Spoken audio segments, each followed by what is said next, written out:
السلام علیکم ورحمۃ اللہ وبرکاتہ نحمده ونصلی علی رسولہ الکریم اما بعد چشتی نے جس زمین میں پیغام حق سنایا، نانک نے جس چمن میں وحدت کا گیت گایا، تاتاریوں نے جس کو اپنا وطن بنایا اور جس نے حجازیوں سے دشت عرب چھڑایا، میرا وطن وہی ہے، میرا وطن وہی ہے۔ حضرات اساتذہ کرام و مہمانان اعظام اور عزیز ساتھیوں، آج کی حالتیں لیل و نہار کی گردشیں اور رات دن کی کروٹیں نت نئی چیزوں کا پیغام لے کر آ رہی ہے۔ یہ بات بالکل عیاں اور صاف و شفاف ہے کہ ہندوستان ہمارا ملک اور مادر وطن ہے، اور یہاں ہمارا وجود آج سے نہیں بلکہ ایک مدت سے ہے۔ یہاں کے خوشی اور مسرتوں میں ہم ساتھ ہیں، یہاں کے رنج و غم اور کرب و الم میں ہم شامل ہیں۔ جب جب ہندوستان میں کوئی بات ہوئی تو سلجھانے کے لیے ہم آگے بڑھے، جب جب کسی ظالم نے اس کے سہاگ کو لوٹنے کی کوشش کی تو اس کی حفاظت کے لیے ہم سینہ سپر ہوئے۔ اس گلشن پر جب ظلمت کی تیز و تند آندھیاں چلنے لگی تو انہیں روکنے کے لیے ہم آگے بڑھے۔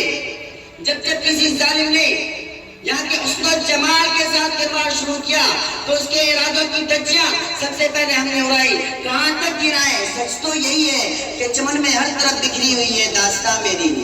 میرے عزیز ساتھیوں، آج فرقہ پرستی کی ہواؤں نے پورے ماحول کو سر آلود کر دیا ہے۔ منافقت کی چنگاریوں نے سکون و اطمینان کے ہر محلات کو خاکستر کر دیا ہے۔ بغض و عداوت کے گنجے اثرات ہر جگہ پھیل چکے ہیں۔ ہندوستان کی گلیاں ماتم زدہ ہے۔ بھارت کا بچہ اپنی نازک آنکھوں میں مستقبل کی امید لیے ہوئے ہے۔ انصاف کی چیخیں نکل رہی ہے، جمہوریت کا شیرازہ بکھر رہا ہے۔ خلاصہ یہ کہ محسوس یہ ہوتا ہے کہ دور تباہی ہے، شیشے کی عدالت میں پتھر کی گواہی ہے۔ میرے دوستوں، آزادی سے قبل ہندوستان لڑائی اور جھگڑوں کا اڈا بن چکا تھا۔ مذہبی ٹکراؤ اس قدر تھا کہ ایک ہی دوسرے کی عبادت گاہ تک کرنے بخشتے تھے۔ جین دھرم والے الگ شعور کرتے تھے، بدھ دھرم علیحدہ لوگوں کی رائے ہموار کرتی تھی۔ عام اور سیدھے سادے انسان برہمن اور راجپوت وغیرہ سے عاجز آ گئے تھے۔ گویا کہ افراد تفریح کا ایک بھیانک سما تھا۔ لوگ سکون اطمینان کے خلوت سے زندگی کے متلاشی تھے۔ عورتوں کے ساتھ تو انصاف، فیصلہ، تسلی بخش ہوتا ہی نہیں تھا۔ الغرض یہ حالات ہندوستان کے حق میں بہت برے تھے۔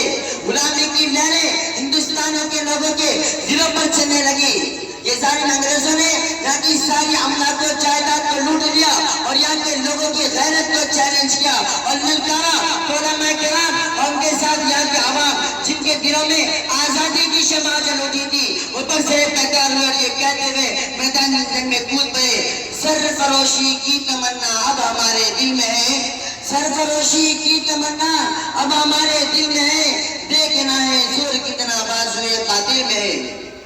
میرے دوستوں، آج